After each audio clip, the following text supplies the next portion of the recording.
রাসলীলা সংঘটিত হয়েছিল ব্রজভূমির বৃন্দাবনে, বিশেষ করে যমুনার তীরের কাছে। এটি ঘটে শরৎকালে পূর্ণিমা রাতে, যাকে শরৎ পূর্ণিমা বলে। এই রাতে আকাশ একেবারে স্বচ্ছ, চাঁদের আলো স্নিগ্ধ ও মনোমুগ্ধকর হয়। গোপীরা ছিলেন কেবল নারীরা নয়, তারা ছিলেন শুদ্ধ ভক্তির প্রতীক।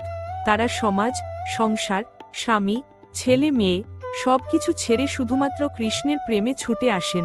তাদের ভক্তি ছিল নিঃস্বার্থ, যেখানে কোনো চাহিদা নেই, নির্মল, যেখানে কোনো অহংকার নেই, নির্বিকল্প, যেখানে কৃষ্ণই সর্বস্ব।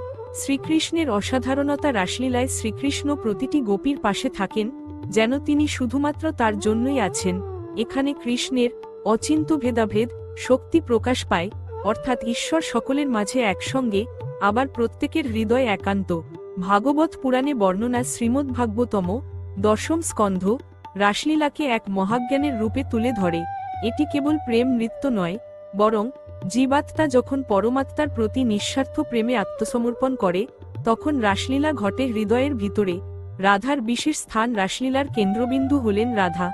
রাধা কৃষ্ণের আত্মার প্রতিচ্ছবি। শ্রীকৃষ্ণ রাসলীলা একসময় বন্ধ করে দিয়ে শুধু রাধার সঙ্গে গভীর সঙ্গমে চলে যান, কারণ যে প্রেম নিঃস্বার্থ, সর্বোচ্চ, ঈশ্বর সেই প্রেমের দিকে নিজে আকৃষ্ট হন। সাংস্কৃতিক গুরুত্ব। ভারতের বিভিন্ন স্থানে, বিশেষ করে মণিপুর, বর্জ, নাথদ্বারা এবং মথুরা, রাসলীলা নাটক, সঙ্গীত, নৃত্য আকারে অভিনীত হয়। মণিপুরের রাসলীলা নৃত্য বিশ্ববিখ্যাত। রাসলীলা আমাদের কি শেখায়? প্রেম শুধু দেহগত নয়, আত্মিক। ঈশ্বরের সঙ্গে সম্পর্ক গড়া যায় নিঃস্বার্থ ভক্তির মাধ্যমে।